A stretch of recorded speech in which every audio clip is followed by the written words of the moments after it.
ऐसी वीडियो रोज देखने के लिए आप मेरे वीडियो को लाइक करें, इस पे कमेंट करें और अपने दोस्तों के साथ शेयर करें। और हाँ, अगर आप इस चैनल पे नए हैं तो इसे सब्सक्राइब करना ना भूलें। यह कहानी है एक लड़की को देखा तो एपिसोड 14 से 46 से आगे की कहानी। रोहित कहता है, हाँ बोलो प्रिंसेस। रिया कहती है, आपको याद है मनाली में मम्मी का नानी वाला पुराना घर बना हुआ है। रोहित कहता है, मुझे याद है। रिया कहती है, डैड तब तो आपको यह भी याद होगा कि उसमें बहुत सारी किताबें हैं। रोहित कहता है, हाँ हाँ वो भी मुझे याद है। रिया कहती है, बस मुझे वही चाहिए, मम्मी के घर में मौजूद सभी किताबें मुझे चाहिए। रोहित बड़े ही प्यार से कहता है, मैं मेरे प्रिंसेस के लिए घर में ही एक बड़ी लाइब्रेरी बनवा देता हूँ। उसमें तुम्हारी पसंद की सभी किताबें होगी और वह भी एकदम नई। रिया कहती है, नहीं डैड, मुझे पुरानी किताबें ही चाहिए। इनफैक्ट वही की वही पुरानी किताबें चाहिए। यह सुनकर रोहित और अनिका की आंखें फटी की फटी रह जाती है। वह दोनों एक दूसरे की तरफ देखने लगते हैं। इससे पहले कि वह दोनों कुछ तय कर पाते, वह रोहित का हाथ हिलाते हुए कहती है, डैड आप मुझे मना नहीं कर सकते। आपने अभी मुझे हेल्प करने के लिए प्रॉमिस किया है। मुझे वह चाहिए, मतलब चाहिए। दूसरी तरफ होटल हेवन में कौटिल्य ने लॉन्ग कोट के साथ अपने सिर पर हैट पहनी हुई थी, जिसकी वजह से उसका चेहरा ठीक से दिखाई नहीं दे रहा था। वह होटल में प्राइवेट टेबल पर बैठा हुआ था। उसने अपने हाथ में एक टेबलेट पकड़ा हुआ था और टेबलेट से अटैच कीबोर्ड पर उसकी उंगलियां लगातार तेजी से चल रही थी। ठीक इसी वक्त उसे अपने कान में लगे हुए ब्लूटूथ में रिंग की आवाज सुनाई आती है। वह उसे टच करता है और धीमी आवाज में कहता है, हाँ बोलो। उधर से सिक्योरिटी टीम के एक कमांडो की आवाज आती है, सर काम हो गया है, रास्ता बिल्कुल साफ है। कौटिल्य जवाब देता है, ठीक है, मैं 2 मिनट में पहुंचता हूं। अब तक कौटिल्य पूरे होटल के कैमरा विजिलेंस सिक्योरिटी सिस्टम को हैक कर चुका था। उसके बाद कौटिल्य अपनी जगह से उठता है और वॉशरूम की तरफ चला जाता है। वहीं से अब आगे पीछे देखने के बाद दूसरी दिशा में मुड़ जाता है, जहां से होते हुए वह सीधा होटल स्टाफ के लिए अलॉट किए गए कमरों की तरफ चला जाता है। जिस फ्लोर पर सौम्या को कमरा अलॉट किया गया था, उस फ्लोर पर वह अकेला कमरा था जिसमें कोई रह रहा था। बाकी सभी कमरों को दूसरे कामों के लिए इस्तेमाल किया जाता था, जैसे स्टोरेज इत्यादि। जैसे ही कौटिल्य उस फ्लोर पर पहुंचता है, वह चलते चलते अपने कोट की जेब से काले रंग के दस्ताने निकालता है। फिर यूं ही चलते चलते उन्हें पहन भी लेता है। इस 7 स्टार होटल में स्टाफ के लिए आवंटित किए गए कमरों पर भी कंप्यूटराइज्ड सिक्योरिटी सिस्टम था। सौम्या के दरवाजे के लॉक को हैक करके अंदर जाने में कौटिल्य को सिर्फ 2 मिनट का वक्त लगता है। वह बड़ी ही सावधानी से अंदर जाता है और हर कदम आगे बढ़ाने से पहले वह चारों तरफ देखकर तसल्ली कर लेता है कि कमरे में किसी तरह का जाल बिछाया गया न हो। इसी तरह सावधानी से आगे बढ़ते बढ़ते वह सौम्या के लैपटॉप तक पहुंच जाता है। वह उसे ओपन करता है और लैपटॉप का सारा डाटा एक पेन ड्राइव में सेव करने के लिए उसे लैपटॉप के USB पोर्ट में लगा देता है। वह जैसे ही लैपटॉप को ऑन करता है, सामने स्क्रीन को देखकर दंग रह जाता है। लैपटॉप में 3 मिनट का टाइमर सेट किया गया था। यदि 3 मिनट के अंदर अंदर उसमें सही पासवर्ड नहीं डाला जाता तो वह ऑटोमेटिकली सारा डाटा डिस्ट्रॉय कर देता। कौटिल्य अपने काम का महारथी था। वह किसी तरह से इस परिस्थिति का सामना कर लेता है। कुछ ही कोड को डालने के बाद वह लैपटॉप को ऑन करने में सफल हो जाता है। जब तक लैपटॉप का सारा डाटा पेन ड्राइव में सेव होता, तब तक वह उसमें बड़ी ही सावधानी से एक चिप सेट कर देता है। यह माइक्रो चिप खुद कौटिल्य ने डिजाइन की हुई थी, जिसे मार्केट में लॉन्च नहीं किया गया था। इसकी खास बात यही थी कि बिना आंखों से देखे इसके होने का पता नहीं लगाया जा सकता था। इसके साथ ही वह लैपटॉप में ऐसा सॉफ्टवेयर डाउनलोड कर देता है जिसकी मदद से इस लैपटॉप पर होने वाली हर एक्टिविटी वह आसानी से ट्रेस कर सकता था।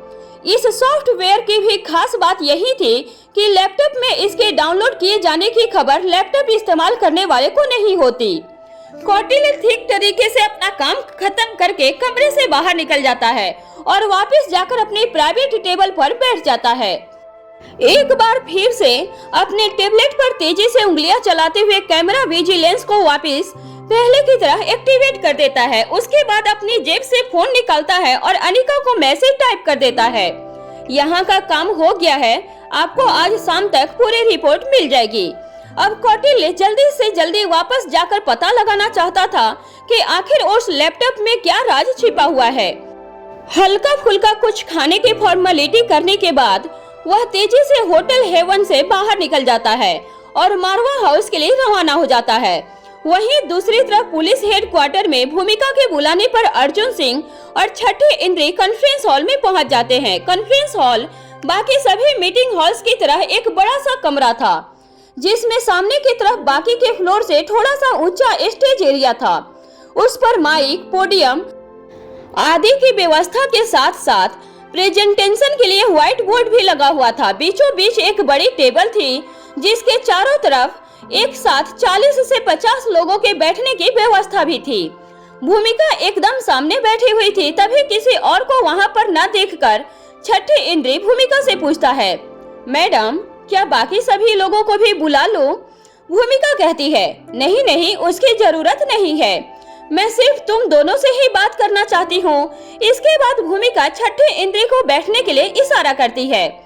अर्जुन सिंह भी वहीं एक चेयर पर बैठ जाता है। अपनी जगह से खड़ी होकर भूमिका टेबल के दूसरी तरफ उन दोनों के ठीक सामने बैठ जाती है। भूमिका छठी इंद्री की तरफ देखते हुए कहती है, तुम्हारा शक बिल्कुल सही था, यह जो दिखती है वह बिल्कुल भी नहीं है। तभी छठी इंद्री कहता है, जी मैडम, अर्जुन सर ने मुझे सब बताया। यकीन नहीं होता ऐसे नाजुक और खूबसूरत दिखने वाली लड़की खूनी भी हो सकती है। तभी छठी इंद्री अपने चेहरे के हाव भाव बदलते हुए धीमी आवाज में कहता है, मैडम जरा सावधान रहिएगा, कहीं हम सभी के बीच वह इंसान के रूप में कोई चुड़ैल तो नहीं। भूमिका कहती है, डरो मत, वह चुड़ैल के रूप में इंसान ही है। फिर अर्जुन और छठी इंद्री दोनों की तरफ देखते हुए कहती है, लेकिन हमें जल्द से जल्द इसका कोई इलाज करना पड़ेगा, नहीं तो कुछ भी हो सकता है। फिर एक पल के लिए रुक कर आगे कहती है, तुम दोनों बताओ कि हमें क्या करना चाहिए। अभी छठी इंद्री कहता है, मैडम हम मुजरिमों के गड़े मुर्दे को उखाड़कर असलियत तक पहुंच जाते हैं, लेकिन यह एक हैकर है, इसके बारे में कुछ भी कैसे पता लगाया जाएगा? इसने सभी सबूत पूरी तरह से पहले ही मिटा दिए हैं। यह कौन है और कहां से आई है, इतना भी अगर ठीक ठीक पता चल जाए तो हम आगे बढ़ना शुरू कर सकते हैं। तभी अर्जुन सिंह कहता है, अगर तुमने हमें यहाँ बुलाया है तो जरूर तुमने इसका कोई न कोई उपाय भी सोच लिया होगा। बताओ तुम्हारा प्लान क्या है और हमें क्या करना है? भूमिका लंबी गहरी सांस लेती है और उसके बाद कहती है, क्या हम 3 साल पहले गायब हुए उन दोनों लड़कों के केस पर सीक्रेटली काम कर सकते हैं? क्या पता कुछ ऐसा हाथ लग जाए जिससे कि एक निपुण को सबक सिखाया जा सकता है। अर्जुन कहता है, हाँ हमें एक बार कोशिश जरूर करनी चाहिए, हालांकि यह बहुत मुश्किल है कि कोई कामयाबी हाथ लगे, क्योंकि आज के टाइम में इतने हाई लेवल हैकर के क्राइम को पकड़ना आसान नहीं है, लेकिन फिर भी एक ट्राई लेना तो बनता है। फिर भूमिका अर्जुन की बात सुनने के बाद कुछ सोचते हुए अपनी तर्जनी उंगली अपनी ठोड़ी पर रखकर अपनी आंखों को कुछ ऊपर की ओर ले जाते हुए आगे कहती है, बाकी सब तुम मुझ पर छोड़ दो। अगर यह हुकुम की बेगम है तो इस हैकर को हैक करने के लिए हमारे पास हुकुम का इक्का है। एक पल रुक कर अर्जुन भूमिका से पूछता है, क्या तुम यह सब अनिका और रोहित के लिए कर रही हो? अर्जुन की बात सुनकर भूमिका के चेहरे पर मुस्कुराहट आ जाती है। वह गंभीर होकर जवाब देती है, निपुण जैसी 10 लड़कियां मिलाकर एक कर दी जाए तब भी रोहित मारवा के दिल में जगह नहीं बना सकती। तुम जानते नहीं हो उसे, वह कोल्ड ब्लेडेड है। यह तो उसके एथिक्स है कि निपुण मीना ने लड़के होने की वजह से अब वह अभी तक सही सलामत हम सबके आंखों के सामने है। फिर भूमिका कुछ सोचने लगती है। वह सोच भूमिका के चेहरे पर खुशी लेकर आती है। फिर वह काफी उत्साहित होते हुए कहती है, अनिका की बात ही अलग है, जो रोहित मारवा को भी अपना दीवाना बना सकती है। तुम नहीं जानते, जिस रोहित मारवा की केवल एक निगाह के लिए लड़कियां अपनी जान देती है, उस द बिजनेस टाइकून रोहित मारवा ने अनिका के दिल में जगह बनाने के लिए कितने पापड़ बेले हैं। अपने दोनों हाथ सामने की तरफ खोलते हुए अपनी गर्दन को हिलाकर कहती है, शादी के इतने साल बाद भी रोहित का प्यार अनिका के लिए एकदम नया है और सच्चा भी है। दूसरी तरफ मारवा हाउस में रोहित रिया का हाथ पकड़ता है और उसे अपने सामने की तरफ खड़ा करते हुए उसके चेहरे की तरफ झुक जाता है। फिर उसके कान में धीरे से कहता है, हम किसी का भी सामान उसकी इजाजत के बिना नहीं ले सकते। वह किताबें डैड की नहीं है, मॉम की है, इसलिए हमें पहले मॉम की परमिशन चाहिए होगी। तुम मुझे थोड़ा सा वक्त दो, मैं जल्दी ही तुम्हारी मॉम को मना लूंगा। रोहित की बात सुनकर पहले रिया को थोड़ी निराशा होती है कि उसकी मांगी हुई चीज उसे तुरंत नहीं मिल पाएगी, लेकिन यह सोचकर उसके चेहरे पे खुशी आ जाती है कि डैड ने प्रॉमिस किया है कि वह जल्दी ही मॉम को मनाकर किताबें मंगा लेंगे।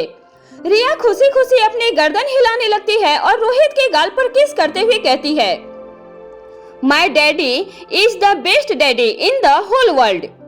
फिर रोहित के गले लग जाती है। फिलहाल रोहित ने रिया को शांत कर दिया था, लेकिन वह मन ही मन सोच रहा था न जाने अनिका इस पर कैसा रिएक्शन देगी, क्योंकि कोई और भी था जो लगातार उन किताबों का इस्तेमाल आज भी कर रहा था, साथ ही उन किताबों को काफी सहेज कर रखा था। वहीं अनिका सोच रही थी न जाने रोहित ने रिया को क्या कहा कि वह तुरंत ही मान गई। इसके बाद रोहित और अनिका दोनों बच्चों के कमरे से बाहर आ जाते हैं। जैसे ही अनिका कमरे के दरवाजे से 3-4 कदम आगे बढ़ाती है तो तुरंत वापस पलटकर पीछे की तरफ देखती है। एक पल के लिए वहीं रुक जाती है। तभी रोहित कहता है, क्या कुछ याद आ गया? क्या हमें वापस अंदर जाना है? अनिका रोहित की तरफ देखती है। इस वक्त अनिका के चेहरे पर असमंजसता दिखाई दे रही थी। वह अपनी उंगली उठाते हुए रोहित से कहती है, अभी जब हम यहाँ आए थे तब तक यहाँ नहीं थी। जिस ओर अनिका ने अपनी उंगली उठाई थी रोहित उसी तरफ देखने लगता है। वहाँ रखी हुई टेबल बेहद आकर्षक थी। ब्लैक शाइनिंग मटेरियल से बनी हुई यूनिक पैटर्न्स की वह मेज सहसा ही ध्यान खींच रही थी। रोहित मुस्कुराकर बड़े ही प्यार से कहता है, अगर तुम्हें यह पसंद है तो क्या अपने रूम में रखवा ले? अनिका कुछ परेशान होकर कहती है, नहीं नहीं, मैं सोच रही थी कि यहाँ यह कैसे आई। रोहित कहता है, किसी रूम के फर्नीचर को चेंज किया जा रहा होगा, इसमें इतना ध्यान देने वाली कोई बात नहीं है। अनिका कहती है, बच्चे अचानक से निकलकर बिना इधर उधर देखे दौड़ने लगते हैं, उन्हें चोट लग सकती है। अनिका की बात सुनकर रोहित नौकरों को आवाज लगाता है, यहाँ ड्यूटी पर इस वक्त कौन है? तभी रोहित की आवाज सुनकर 3 सर्वेंट दौड़ते हुए वहां आ जाते हैं और बिना कुछ कहे गर्दन झुकाकर हाथ बांधकर खड़े हो जाते हैं। रोहित ऑर्डर देते हुए कहता है, क्या यह इसे रखने की जगह है? इसे इसकी सही जगह पर पहुंचाओ, अभी तुरंत के तुरंत। इसके बाद रोहित अनिका की तरफ मुस्कुरा कर देखता है। वह मेज बेहद आकर्षक होने के बाद भी अनिका की आंखों में खल रही थी, लेकिन वह जल्दबाजी में आगे बढ़ जाती है। अनिका रोहित से बिना कुछ कहे गुलेरिया हाउस जाने के लिए मारवा हाउस से निकल पड़ती है। रोहित भी बिना कुछ पूछे अनिका के पीछे पीछे चल पड़ता है। अनिका मारवा हाउस के दरवाजे से बाहर निकलकर अपनी गाड़ी की तरफ बढ़ जाती है और अपने हाथ से ड्राइवर को वहां से हट जाने का इशारा करती है। ड्राइवर अपनी गर्दन झुकाता है और वहां से चला जाता है। अनिका दरवाजा खोलकर ड्राइवर सीट पर बैठ जाती है। इससे पहले कि अनिका गाड़ी स्टार्ट करती, रोहित भी गाड़ी का दरवाजा खोलकर फ्रंट पैसेंजर सीट पर बैठ जाता है। अनिका रोहित की तरफ देखती है तो रोहित बदले में मुस्कुरा देता है और पूछता है, हम कहाँ जा रहे हैं? रोहित के सवाल पर अनिका और भी ज्यादा हैरानी से रोहित को देखती है और बड़े ही आराम से पूछती है, क्या आज तुम्हें ऑफिस में कोई काम नहीं मिस्टर मारवा? रोहित जवाब देता है, आज मैं ऑफिस की मालकिन की सिक्योरिटी पर हूँ, यही मेरा काम है। अब अनिका और भी ज्यादा आश्चर्य से अपनी आंखों को बड़ा बड़ा करके रोहित की आंखों में देखती है। रोहित फिर से मुस्कुरा देता है। अनिका अपना हाथ अपने माथे पर मार लेती है और गाड़ी स्टार्ट करती है। रोहित के अनिका के साथ गाड़ी में बैठते ही उसके सिक्योरिटी गार्ड की गाड़ियां अनिका की गाड़ी को चारों तरफ से घेर लेती है। उसके बाद कुछ अनिका की गाड़ी के आगे और कुछ पीछे लगकर चल पड़ती है। उधर गुलेरिया हाउस में बिक्की नंदिनी से इजाजत लेकर आकाश के रूम में जाने लगता है। तभी नंदिनी कहती है, अभी आकाश बात करने की स्थिति में नहीं है, उसका शरीर इतना कमजोर है कि वह बिना सहारे के उठ बैठ नहीं सकता। इस वक्त उसे एक शब्द बोलना भी बहुत भारी लगता है, जरा ध्यान रखना। बिक्की मुस्कुरा कर कहता है, आप चिंता मत कीजिए, मैं आकाश को बिल्कुल भी परेशान नहीं करूंगा। मैं जरूर बोलूंगा लेकिन आकाश को बोलने नहीं दूंगा। नंदिनी विक्की की बात पर मुस्कुराते हुए मजाक के अंदाज में कहती है, हाँ हाँ बिल्कुल सही कहा आपने। वकील को बोलने से कैसे रोका जा सकता है और वकील के सामने उसके अलावा और कोई कैसे बोल सकता है। इसके बाद विक्की मुस्कुराते हुए श्रेया और नंदिनी की ओर अपने दोनों हाथ जोड़ लेता है। फिर एक नौकर के साथ आकाश के रूम की तरफ बढ़ जाता है, जिसे नंदिनी ने पहले ही विक्की को साथ ले जाने के लिए बुला रखा था। विक्की को आकाश के कमरे तक छोड़कर नौकर वापस लौट जाता है। विक्की अंदर आ जाता है। इस वक्त आकाश अपनी आंखें बंद करके लेटा हुआ था। कमरे में आहट सुनकर वह धीरे से अपनी आंखें खोलता है। विक्की को वहां देखकर वह हल्के से मुस्कुराने की कोशिश करता है, लेकिन उसकी आंखों की उदासी ज्यों की त्यों रहती है। विक्की आकाश के सिरहाने के पास रखी हुई चेयर पर बैठ जाता है। आकाश की हालत देखकर विक्की को ऐसा लगता है जैसे कि उसकी आंखों से आंसू छलक पड़ेंगे।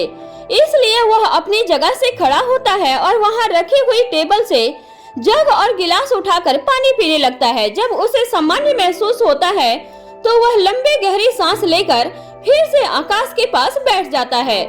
इस हालत में आकाश से बात करने के लिए उसके पास शब्द ही नहीं थे। यह वहां सिर्फ आकाश को देखने के लिए आया था। इसके अलावा उसे आकाश से कोई काम नहीं था, पर उसके जहन में लगातार अनिका का ख्याल बना हुआ था। वह किसी भी तरह ज्यादा से ज्यादा वक्त यहाँ रुककर अनिका का इंतजार करना चाहता था। उसे हर पल ऐसा लग रहा था कि जैसे आज वह अनिका से जरूर मिल पाएगा। आज अनिका गुलेरिया हाउस जरूर आएगी। विक्की मजाक के अंदाज में आकाश से कहता है, अच्छा हुआ कि तुम वापस लौट आए। मुझे तो लगा था कि मेरा एक रईस क्लाइंट मेरे हाथ से निकल गया।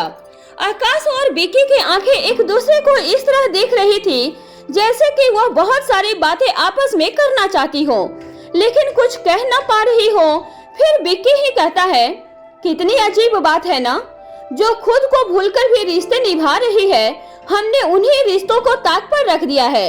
जो लोगों की जान बचाती है, खुद गर्ज लोग उसी की जान के पीछे पड़े हैं।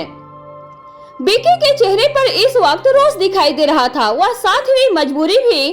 जब वह आकाश की ओर देखता है तो उसकी आंखों में भी उसे रोष और मजबूरी दिखाई देती है और साथ ही साथ पश्चाताप भी दिखाई देता है। विक्की एक बार फिर से आकाश का हाथ अपने हाथ में लेता है और वह अपना दूसरा हाथ भी उसके हाथ पर रख देता है। फिर कहता है, मुझे मालूम है तुम यही कहना चाहते हो ना कि हम भी वही खुदगर्ज हैं। आकाश कुछ नहीं बोल पाता, बस उसकी बाईं आंख से एक आंसू चू पड़ता है। इधर रोहित और अनिका की गाड़ियां गुलेरिया हाउस के मेन एंट्रेंस पर पहुंच जाती है। रोहित और अनिका के गुलेरिया हाउस के दरवाजे पर पहुंचते ही सिक्योरिटी गार्ड उत्साहित होकर उन दोनों के घर आने की खबर फोन करके अंदर पहुंचा देते हैं। सभी के लिए खुशखबरी है, अनिका बेबी और रोहित मारवा साहब गुलेरिया हाउस आ गए हैं। गुलेरिया हाउस भी मारवा हाउस की तरह काफी बड़ा था। मेन गेट से मुख्य हाउस तक पहुंचने में 5 से 10 मिनट का समय लगना लाजमी था। जैसे ही नंदिनी को यह बात पता चलता है, वह खुशी से फूली नहीं समाती। श्रेया भी सहारा लेकर अपने पेट पर हाथ रखते हुए संभल कर अपनी जगह से उठ खड़ी होती है और झट से कहती है, आज वह आ तो गई है पर मैं उसे वापस नहीं जाने दूंगी। अनिका के आने की खबर से सभी नौकरों में भी खुशी की लहर दौड़ जाती है। सभी आकाश की जिंदगी बचाने के लिए अनिका का धन्यवाद करना चाहते थे और इसके लिए वह सभी कब से उसका इंतजार कर रहे थे। अनिका के आने की खबर सुनकर पुरानी केयर टेकर सुशीला दौड़कर नजर उतारने का थाली लेकर आती है और फिर बड़े ही अधिकार से कहती है, न जाने किस किस की बुरी नजर इस घर के बच्चों को लग गई है। सबसे पहले मैं अनिका बेबी और रोहित साहब की नजर उतारूंगी, उसके बाद ही उनसे मिलने के लिए आगे कोई आएगा। उसकी बात सुनकर नंदिनी मुस्कुरा देती है और उसके कंधे पर हाथ रखकर उसकी बात का स्वागत करती है। वहीं आकाश के कमरे में अब तक विक्की को आकाश के साथ बैठे हुए काफी देर हो चुकी थी। वह अपनी जगह से उठ खड़ा होता है और आकाश से कहता है, अभी तुम्हें आराम की जरूरत है, जल्दी ही ठीक हो जाओगे, फिर बैठकर बातें करेंगे। ऐसा कहकर वह आकाश के कमरे से बाहर निकलकर लिफ्ट की ओर चल पड़ता है। तभी वह ऊपर से ही गुलेरिया हाउस के मुख्य दरवाजे की ओर देखता है कि वहां नौकरों की फौज जमा हुई थी। इस समय उसे भीड़ में नंदिनी और श्रेया भी दिखाई नहीं देती। वह मन ही मन सोचता है, न जाने इस परिवार पर अब कौन सी नई मुसीबत आई है। इसके बाद वह लिफ्ट लेता है और ग्राउंड फ्लोर पर पहुंच जाता है। बिक्की देखता है कि बाहर निकलने का पूरा रास्ता एकदम ब्लॉक था, इसलिए वह पीछे ही कुछ दूरी पर खड़ा हो जाता है। थोड़ी देर के बाद सभी नौकर अनिका से मिल लेने के बाद पीछे हट जाते हैं। फिर अनिका रोहित की खातिरदारी के लिए अपने अपने काम पर वापस लौट जाते हैं। उन सभी के हट जाने के बाद बिक्की की निगाह अनिका पर पड़ती है। अनिका को देखते ही बिक्की का दिल बाग बाग हो उठता है। अचानक ही उसके चेहरे पर एक बड़ी सी स्माइल दिखाई देने लगती है। वह एक पल के लिए भूल ही जाता है कि इस वक्त वह कहां पर मौजूद है। उसे लगता है जैसे कि वह हवा में उड़ रहा है। उसका शरीर एकदम हल्का हो चुका है। झूले पर बैठा व्यक्ति जब आसमान की ओर जाता है तब उसे जैसे गुदगुदी महसूस होती है, ठीक वही एहसास इस वक्त बिक्की के अंदर दौड़ रहा था। उसकी पलकों ने झपकना बंद कर दिया था, मुंह खुला का खुला रह गया था। उसकी स्थिति ऐसी थी मानो किसी भक्त को उसके आराध्या के दर्शन मिल गए हों। उसके पैर अपनी जगह पर ही जम जाते हैं। वह यह भी भूल जाता है कि वह यहाँ पर गुलेरिया हाउस में वापस जाने के लिए खड़ा है। अब तक अनिका ने एक भी बार बिक्की की तरफ नहीं देखा था। तभी रोहित मारवा को अपनी हथेली में अनिका की हथेली महसूस होती है। अनिका बिल्कुल भी एक्सप्रेसिव नहीं थी, इसलिए सबके सामने उससे इस तरह के बर्ताव की बिल्कुल भी उम्मीद नहीं की जा सकती थी। लेकिन आज जब अनिका ने ऐसा किया तो रोहित को बड़ा ही अच्छा लगा था। वह प्यार से अनिका की तरफ देखता है। अनिका उसके और भी करीब खिसकते हुए अपने दूसरे हाथ से उसकी कोहनी के पास पकड़ लेती है। फिर रोहित की मुस्कान के बदले में एक प्यारी सी मुस्कुराहट देती है। अनिका और रोहित को इस तरह देखकर नंदिनी और श्रेया की आंखों में एक दूसरे को इशारा करके मुस्कुराने लगती है। जब अनिका रोहित के इतने करीब आ जाती है तब कहीं जाकर बिक्की को अनिका के अलावा कोई और दिखाई देता है। उसका ध्यान जैसे ही रोहित मारवा पर जाता है वह खुद को बहुत छोटा महसूस करने लगता है। हालांकि बिक्की की पर्सनालिटी काफी अच्छी थी, वह दिखने में भी स्मार्ट था। उसके पास न दौलत की कोई कमी थी और न ही टैलेंट की, लेकिन फिर भी चारों तरफ से सिक्योरिटी गार्ड से घिरे हुए रोहित मारवा का रुतबा ही अलग था। रोहित की सिर्फ एक निगाह से अच्छों का कॉन्फिडेंस डाउन हो जाता था। जब उसकी अनिका उसके साथ हो फिर तो कहने ही क्या थे। अनिका और रोहित हमेशा ही एक दूसरे के साथ मेड फॉर ईच अदर दिखाई देते थे। अनिका रोहित के साथ मुस्कुराते हुए घर के अंदर पैर रखती है। उसके बाद जैसे ही वह निगाह घुमाती है तो उसे बिक्की सामने ही खड़ा हुआ दिखाई देता है। जैसे ही बिक्की की नजरें अनिका की नजरों से मिलती है वह पूरी तरह से सावधान हो जाता है। अनिका रोहित का हाथ इसी तरह से पकड़े हुए बिक्की की तरफ बढ़ जाती है। बिक्की के सामने जाकर वह रोहित की तरफ देखकर कहती है, इनसे मिलिए, यह बिक्की हैं, यह आकाश के वकील और दोस्त दोनों ही हैं। फिर बिक्की की ओर देखते हुए कहती है, और इन्हें तो आप जानते ही होंगे। फिर दोबारा से रोहित की आंखों में देखते हुए बात पूरी करती है, my husband and love mister Rohit Marwa. Anika के मुंह से इस तरह के शब्द सुनकर बिक्की के कलेजे पर सांप लौटने लगते हैं। लेकिन इस कड़वे सच को न सिर्फ वह जानता था बल्कि पूरी तरह से स्वीकार भी कर चुका था। वह अच्छी तरह से जानता था कि वह कितना भी चाह ले लेकिन इस जिंदगी में तो वह अनिका को कभी नहीं पा सकता। अनिका के दिल का सम्राट मिस्टर रोहित मारवा है और हमेशा ही रहेगा। बिक्की यह कहते हुए रोहित की तरफ हाथ बढ़ा देता है। इन्हें कौन नहीं जानता, क्योंकि अनिका ने खुद बिक्की का परिचय दिया था, इसलिए रोहित मारवा अपना हाथ बढ़ा देता है और मुस्कुराकर कहता है, हम पहले भी मिल चुके हैं लेकिन परिचय आज हुआ है। बिक्की को लगा था कि अनिका ने उसे देखा नहीं था, लेकिन अनिका की निगाहें बाज की निगाहों से कहीं भी किसी भी मायने में कम नहीं थी। जब तक बिक्की उसे देख नहीं पाया था उससे पहले ही अनिका ने बिक्की को देख लिया था, और यही एक वजह थी जिसके चलते रोहित मारवा को अनिका ने इतने एक्सप्रेसिव लुक दिए थे। अनिका जानबूझकर विक्की को यह दिखाना चाहती थी कि वह रोहित से बेहद प्यार करती है और उसके साथ बहुत खुश है। इधर रोहित भी कुछ कम नहीं था।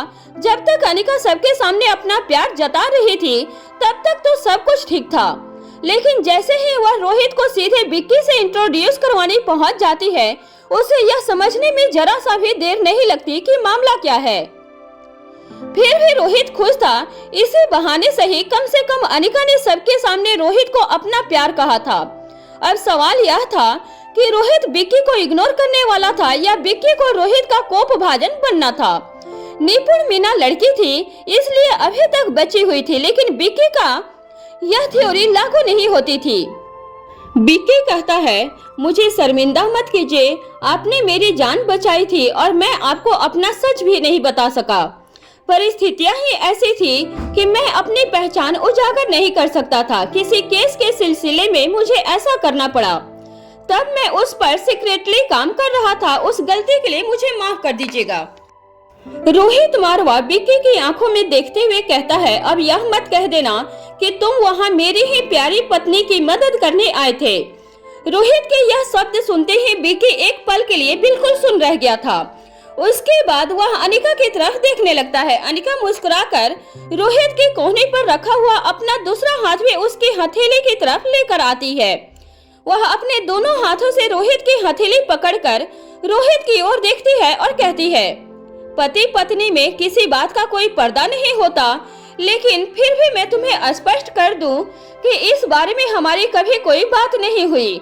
फिर विक्की की तरफ देखते हुए कहती है, अब तुम सोच रहे होंगे तो फिर रोहित मारवा को कैसे पता चला? रोहित मारवा की यही खूबी उसे मिस्टर रोहित मारवा बनाती है। अनिका की बातें सुनकर रोहित को अंदर ही अंदर गुदगुदी महसूस हो रही थी। उसे बड़ा ही मजा आ रहा था।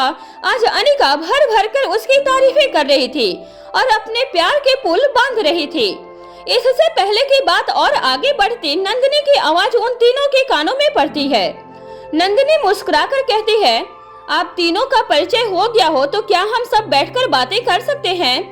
विक्की अच्छी तरह समझ चुका था, चाहे अनिका को रोहित मारवा के साथ अपना पुराना प्यार याद न भी हो, तब भी रोहित मारवा ने एक बार फिर से अनिका का दिल जीत लिया है और उसे पहले से भी ज्यादा अपना दीवाना बना लिया है। लेकिन फिर भी विक्की चाहता था कि वह वहां रुक जाए और कुछ समय तक अनिका को देखकर अपने मन को शांति और दिल को सुख का एहसास करवाए। लेकिन वह अच्छी तरह जानता था कि रोहित मारवा के अलावा किसी के भी कहने पर रुकना ठीक नहीं होगा। ऐसा नहीं था कि विक्की रोहित मारवा की तारीफें आज सिर्फ अनिका के मुंह से ही सुन रहा था। एक मशहूर और काबिल वकील होने के नाते वह देश के सबसे बड़े बिजनेसमैन रोहित मारवा की काबिलियत को अच्छी तरह जानता था। उड़ती चिड़िया के पंख गिनना और पढ़ लेना दोनों ही रोहित मारवा के लिए एक सामान्य बात थी। विक्की नहीं चाहता था कि वह किसी भी तरह से खुद के लिए नई मुसीबत खड़ी कर ले, क्योंकि वैसे भी उसके आसपास इस वक्त कुछ कम समस्या खड़ी नहीं थी, जिसमें से एक का नाम था लच्छो।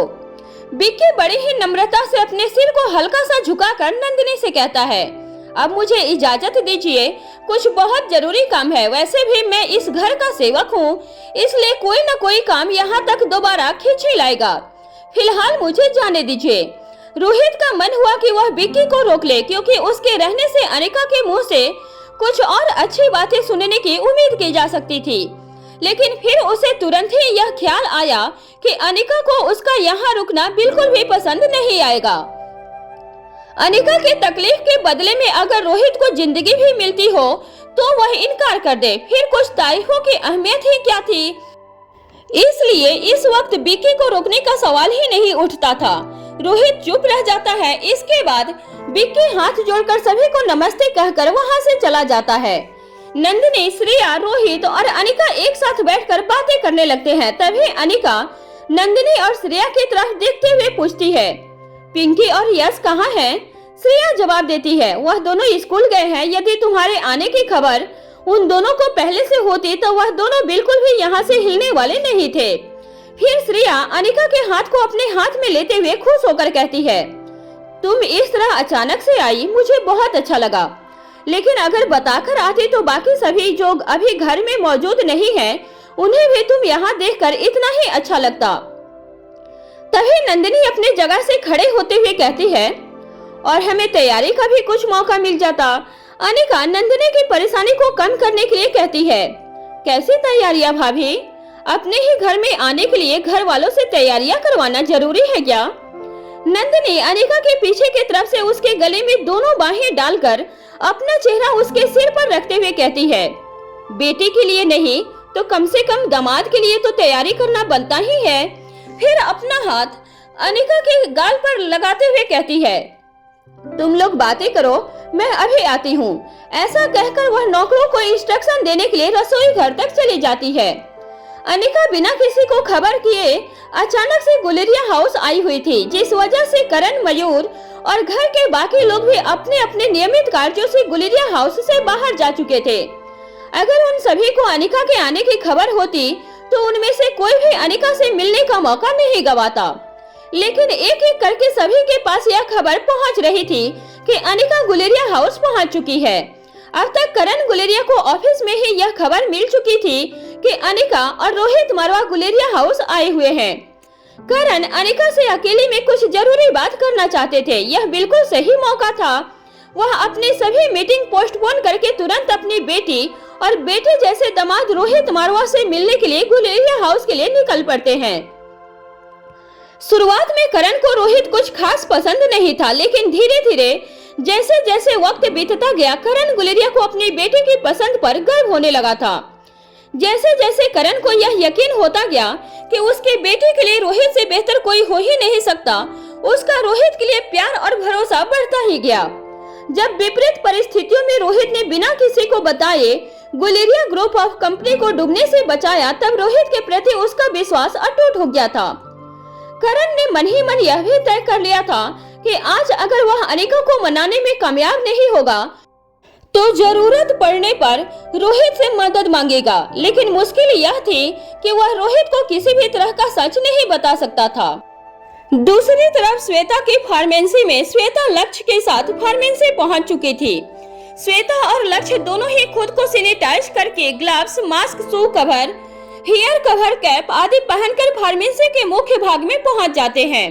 श्वेता लक्ष्य को एक एक करके वहां मौजूद सभी चीजें दिखाती है। इसके साथ ही वह हर मशीनरी, उससे बनने वाली दवाई आदि के बारे में बारीकी से बताते हुए आगे बढ़ती जाती है।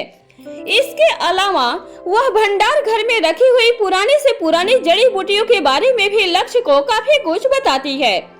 लक्ष्य के लिए बहुत सारी बातें ऐसी थी जो उसने पहली बार सुनी थी। वह हैरान था कि इतने समय तक जड़ी बूटियों को सुरक्षित रखा जा सकता है। उनमें से कुछ एक ऐसे भी थी जिनके पुराने होने से उनकी खूबी में कोई कमी नहीं आती, बल्कि कुछ एक दो गुण बढ़ भी जाते थे।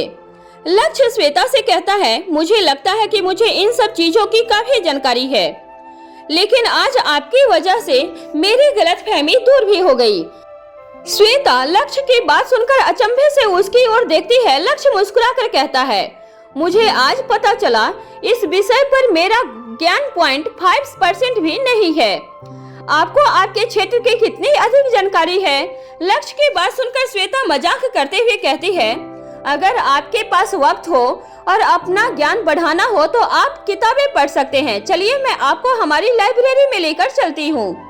ऐसा कहकर वह लक्ष्य को अपने साथ लाइब्रेरी लेकर जाती है, जहाँ एक से बढ़कर एक चिकित्सीय और औषधीय ज्ञान से परिपूर्ण सैकड़ों किताबें थी। कुछ नई थी तो कुछ बेहद पुरानी थी। श्वेता लक्ष्य को उन किताबों के बारे में बताते हुए आगे बढ़ने लगती है। तभी उसे एहसास होता है कि लक्ष्य उसके पीछे नहीं था। वह किताबें देखते हुए पिछली पंक्ति में ही रह गया था। श्वेता इस वक्त अपनी पंक्ति में रखी हुई किताबों की रैक के अंतिम छोर पर थी। इसी छोर से वह पिछली पंक्ति में झांकने की कोशिश करती है, लेकिन उसे वहां कोई दिखाई नहीं देता। फिर वह एक कदम आगे बढ़कर ठीक से देखती है, लेकिन तब भी उसे कोई दिखाई नहीं देता। इसके बाद वह अपने कदमों को पीछे लेकर जैसे ही मुड़ती है, लक्ष्य को अपने इतने नजदीक पाती है कि वह लक्ष्य से टकराने ही वाली थी। खुद को टकराने से बचाने के लिए वह अपने दोनों हाथ आगे करके अपने आप को रोकने की कोशिश करती है, लेकिन इस बार फिर से उसका बैलेंस बिगड़ जाता है और वह गिरने ही वाली थी। इस बार जब लक्ष्य उसे बचाने की कोशिश करता है तो वह उसके बिल्कुल सामने की तरफ था। लक्ष्य उसकी कमर पर हाथ रखकर उसे अपनी तरफ खींचता है। लक्ष्य का ऐसा कोई इरादा नहीं था कि वह किसी भी तरह से मौके का लाभ उठाए।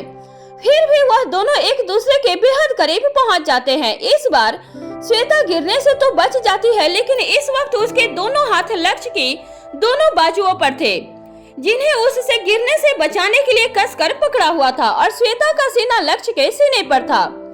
श्वेता ने आंखें कसकर बंद की हुई थी। श्वेता को अपने इतने करीब पाकर लक्ष्य उस पल के लिए सब कुछ भूल जाता है।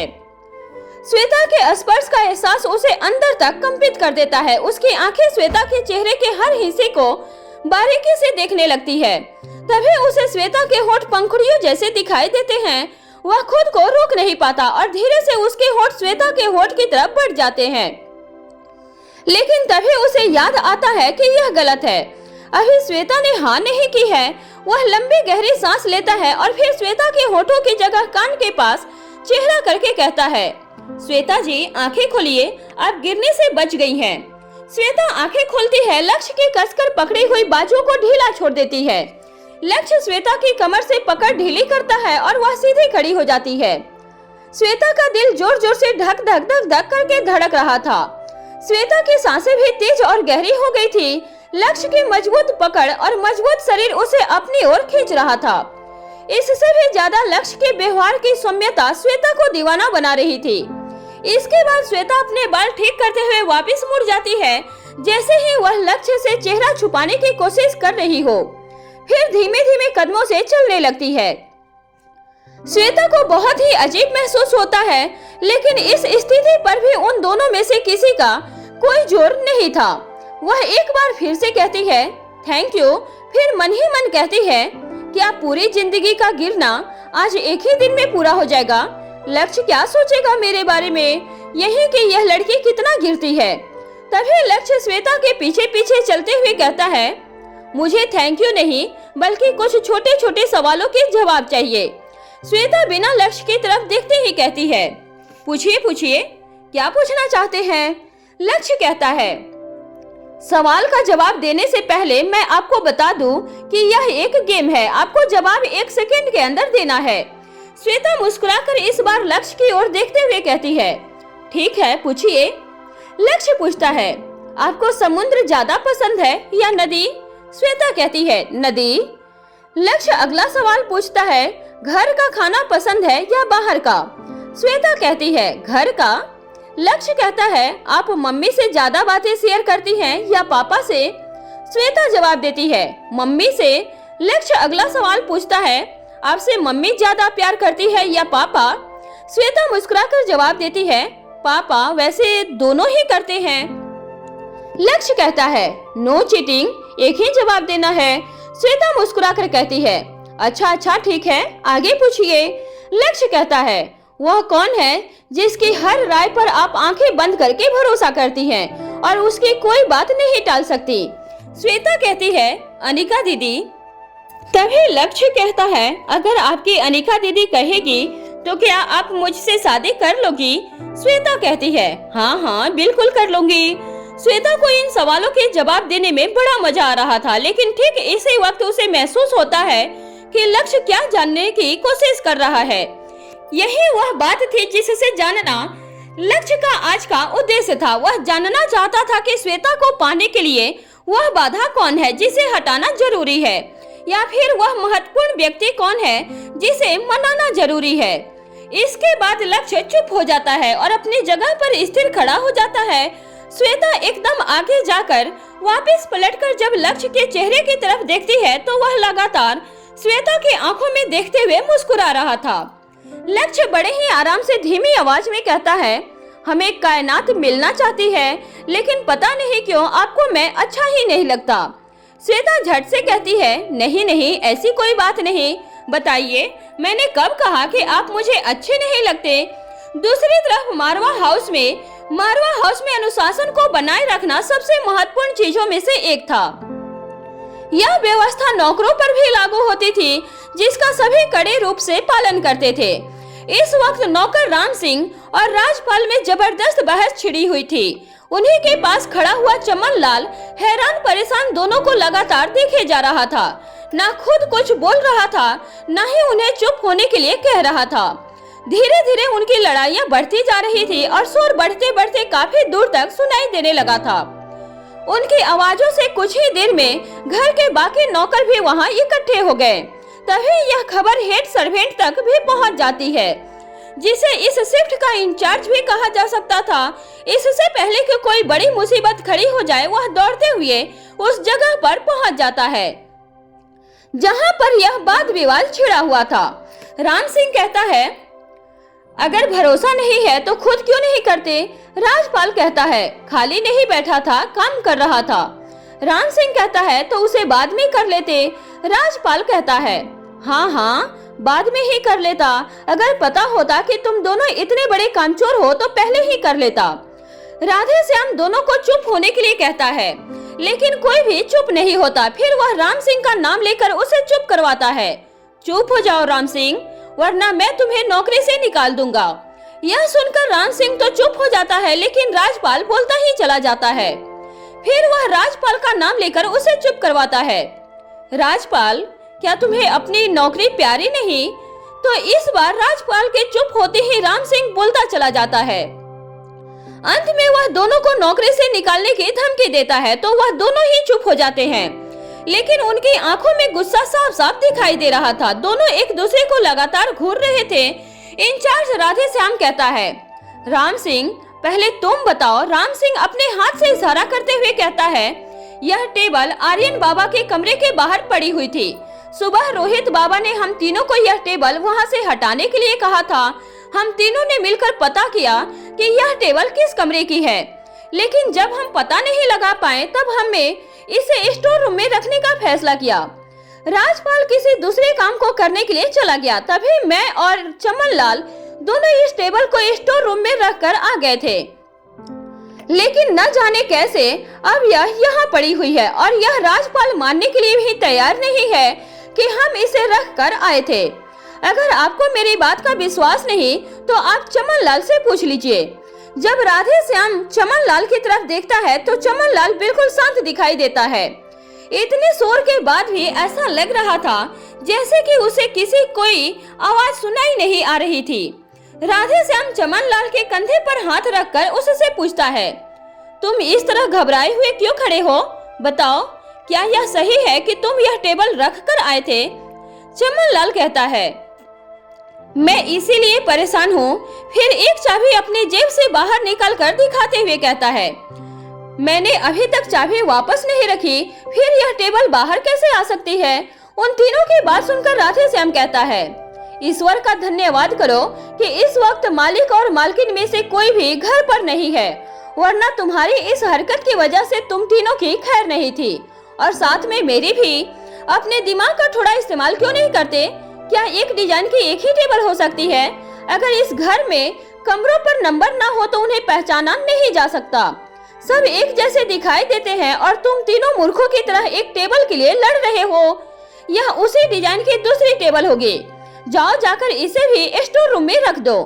राधे श्याम सारा मामला सुलझाकर वहां से चला जाता है। इसके बाद एक बार फिर से राम सिंह और चमन लाल टेबल उठाकर स्टोर रूम की तरफ बढ़ जाते हैं। उनके जाते ही सभी नौकरों की भीड़ छट जाती है। राजपाल भी अपने दूसरे कामों में जुट जाता है।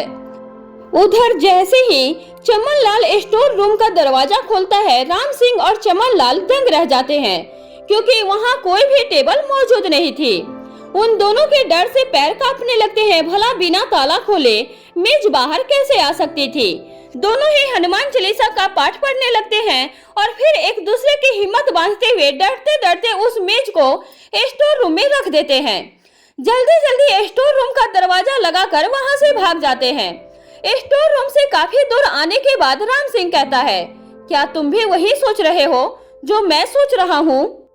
चमन लाल कहता है, मुझे तो पहले ही पता चल गया था, यह जरूर किसी भूत का मामला है। यह सुनते ही राम सिंह और भी ज्यादा डर जाता है। फिर कुछ सोचने के बाद कहता है, अब हम इस बारे में किसी से बात नहीं करेंगे, नहीं तो सब हमें ही पागल समझेंगे। धीरे धीरे सभी को पता चल जाएगा कि यहाँ किसी भूत प्रेत का साया है।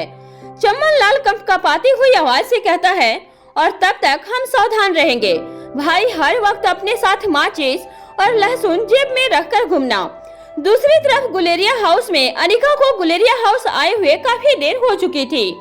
वह रोहित के साथ आकाश को मिलने के लिए उसके रूम में पहुंच जाती है। ठीक इसी वक्त करण गुलेरिया भी घर लौट आते हैं। वह आते ही डाइनिंग हॉल के बीचों बीच खड़े होकर अपनी नजर चारों तरफ घुमाते हुए अनिका और रोहित को ढूंढने लगते हैं। जब उन्हें अनिका कहीं भी दिखाई नहीं देती तो वह चुपचाप रिक्लाइनिंग चेयर पर बैठ जाते हैं। जिस वक्त करण डाइनिंग हॉल में पहुंचे, ठीक उसी वक्त नंदिनी उनके पीछे की तरफ से वहां आ पहुंचती है। वह समझ जाती है कि करण गुलेरिया किसे खोज रहे हैं।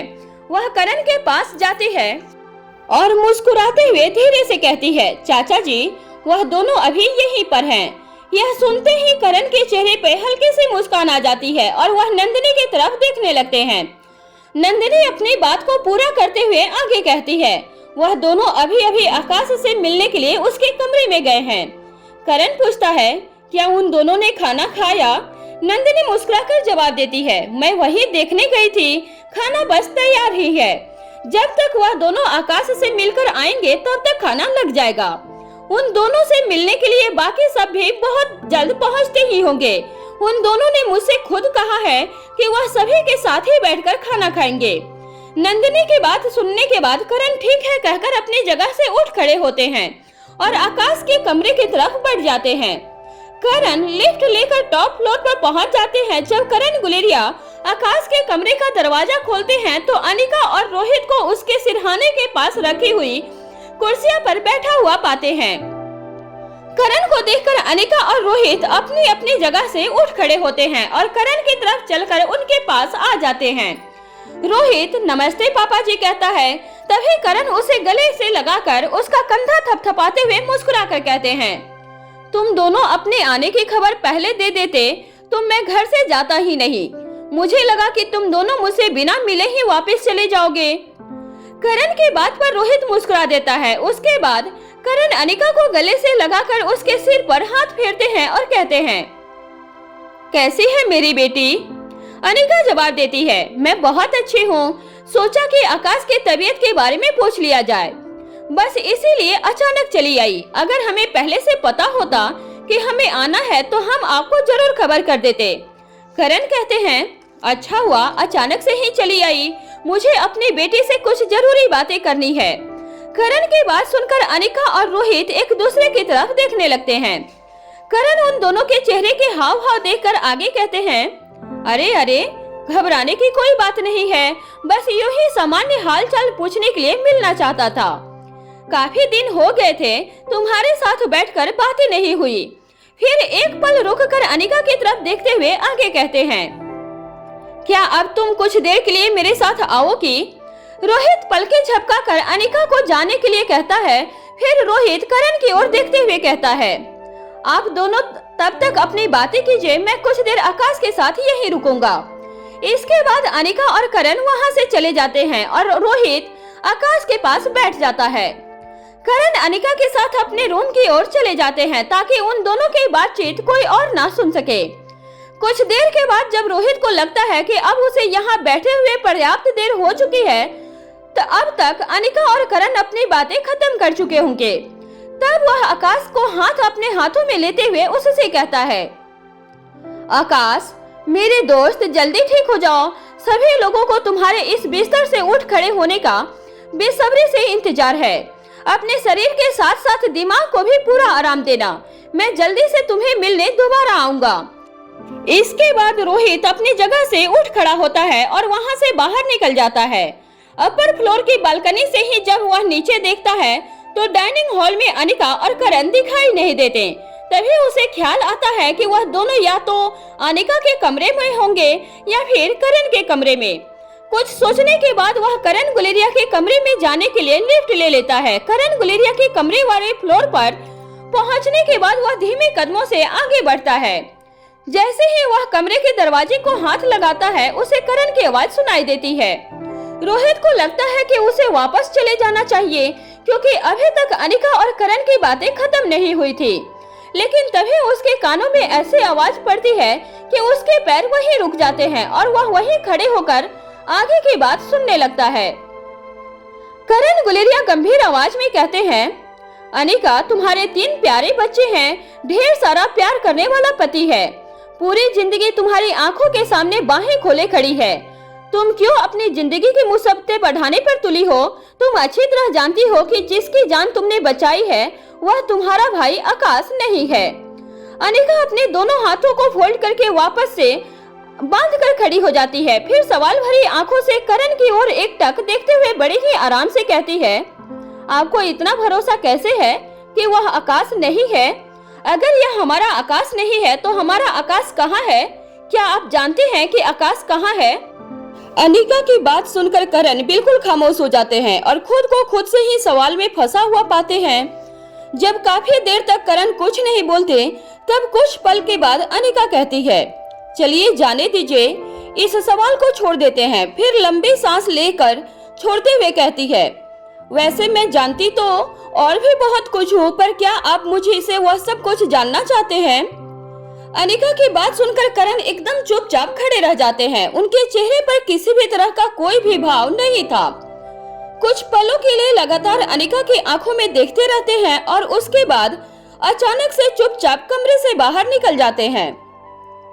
करण अनिका के मुंह से ऐसी कोई भी बात नहीं सुनना चाहते थे जिसके लिए वह तैयार नहीं थे। उनके पूरी जिंदगी की तपस्या और सीने में दफन हजारों राज उसके बदले में मिली थी उन्हें आकाश और अपनी बेटी अनिका की जिंदगी।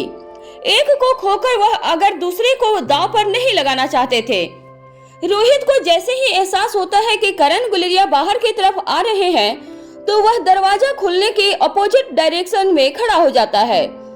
करण बाहर निकलते हैं और बिना इधर उधर देखे लिफ्ट की ओर बढ़ जाते हैं।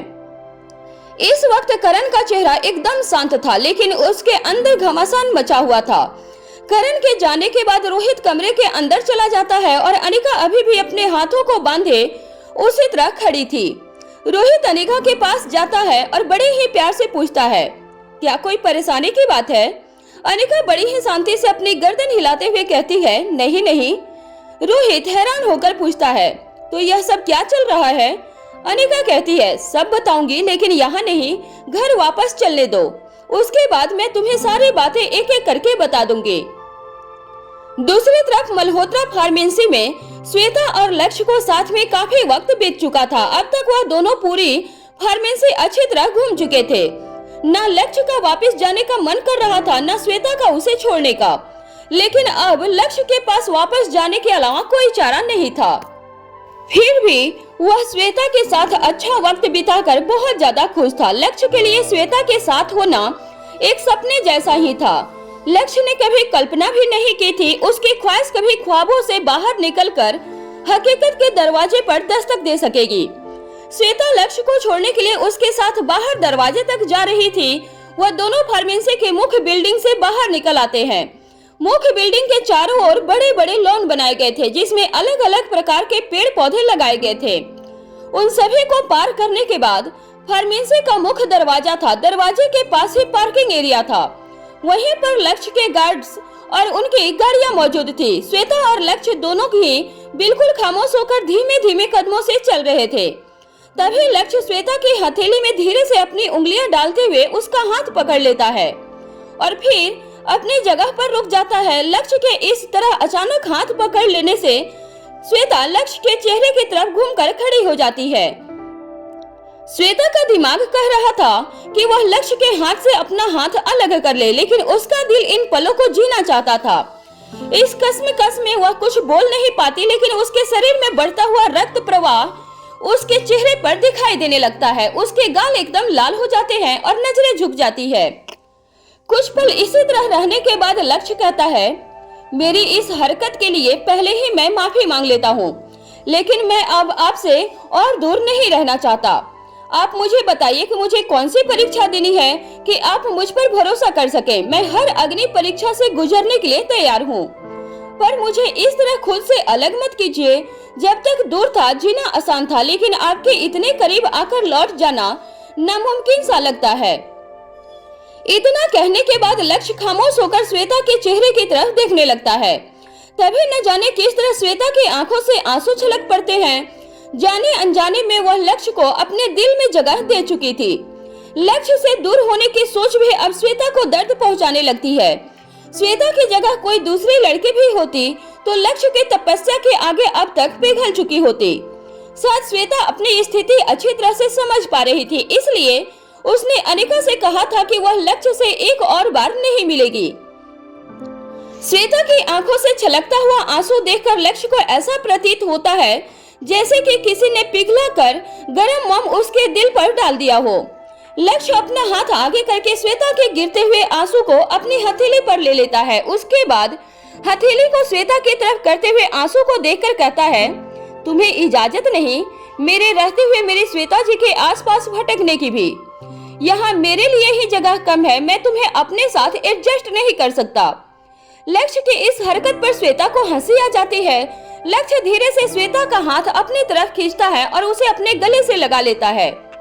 लक्ष्य की बाहों में जाने के बाद न जाने क्यों श्वेता का रोना छूट जाता है और वह फूट फूट कर रोने लगती है। श्वेता का सिर लक्ष्य के सीने पर था। श्वेता के दोनों हाथ भी लक्ष्य के सीने पर ही थे। लक्ष्य का एक हाथ श्वेता के सिर पर था और दूसरा हाथ श्वेता के कंधों के पीछे की तरफ था।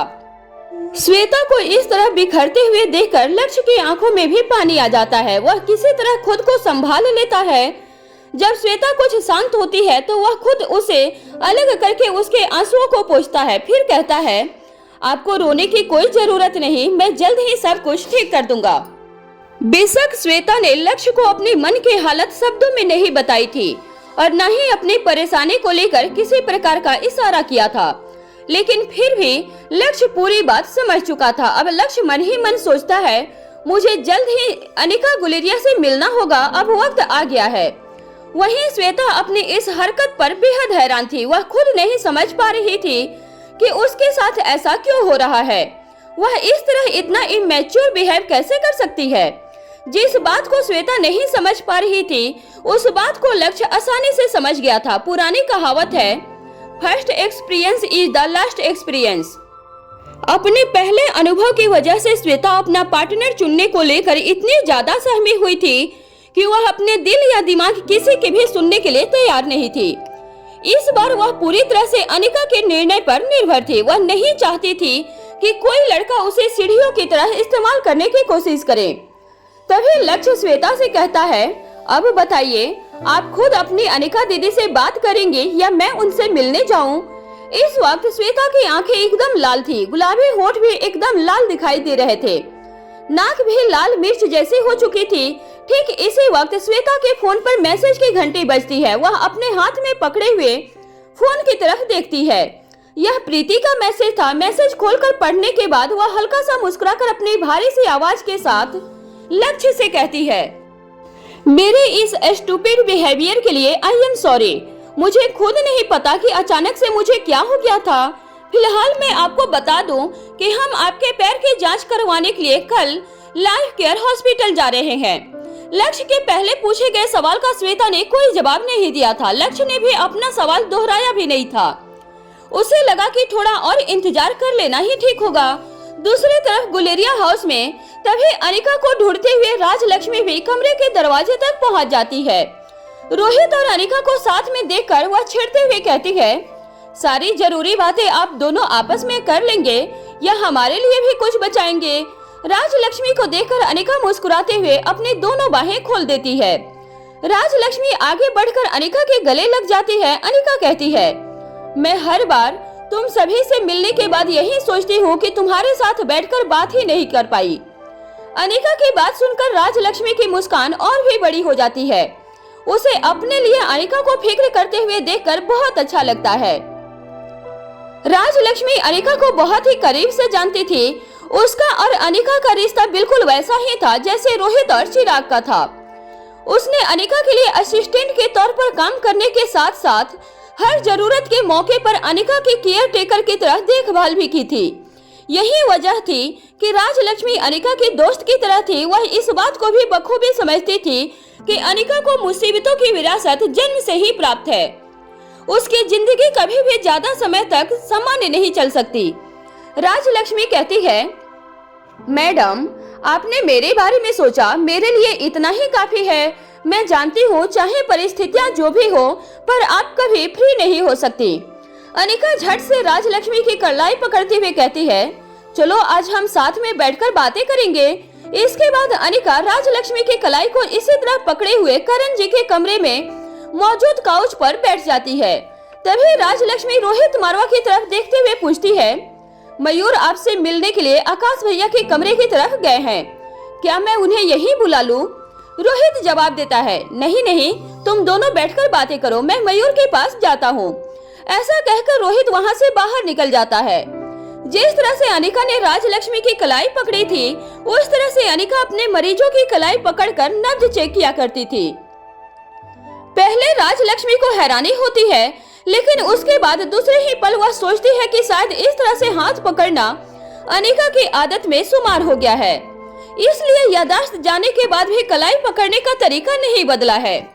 वहीं दूसरी ओर अनिका राजलक्ष्मी की कलाई पकड़कर उसकी नब्ज के जरिए से राजलक्ष्मी और उसके होने वाले बच्चे की सेहत जांच लेना चाहती थी। अनिका अच्छी तरह जानती थी कि राजलक्ष्मी का काम पहले से भी ज्यादा बढ़ चुका है, लेकिन इन परिस्थितियों में भी उसने अपनी जिम्मेदारी से कभी भी मुंह नहीं मोड़ा था। अनिका बस इतनी तसल्ली करना चाहती थी कि काम के चलते वह अपनी और बच्चे की सेहत के साथ किसी तरह का समझौता न कर रही हो। अनिका ने सोच लिया था कि अगर ऐसा हुआ तो वह राजलक्ष्मी का काम कम करने के लिए कोई न कोई उपाय जरूर करेगी। यहाँ राजलक्ष्मी अनिका से लगातार कुछ न कुछ बोलती ही जा रही थी और अनिका मुस्कुराकर उसके चेहरे की तरफ देखते हुए मन ही मन गिनती कर रही थी। तभी अनिका राजलक्ष्मी की बात को बीच में काटते हुए पूछती है, पहले मुझे यह बताओ कि तुम्हारी प्रेगनेंसी को कितना वक्त हो चुका है? फिर अपनी बात को घुमाकर पूछते हुए कहती है, मेरे पूछने का मतलब है हमें यह नन्ही जान हमारी गोद में कब मिलने वाली है? राजलक्ष्मी मुस्कुराकर कहती है, अभी तो काफी वक्त है, अभी सिर्फ 4 महीने ही हुए हैं। अनिका कहती है, क्या मैं इसे छूकर देखूं? अनिका की बात सुनकर राजलक्ष्मी झट से उत्साहित होते हुए कहती है, हाँ जरूर मैडम, इसे भी तो पता चलना चाहिए कि इस घर की सबसे लाडली इसकी बुआ कौन है। इसके बुआ का टच इसे अभी से ही पता होना चाहिए। इसके बाद अनिका अपने घुटनों के बल फर्श पर बैठ जाती है और अपने हाथों को राजलक्ष्मी के गर्भ पर रख देती है।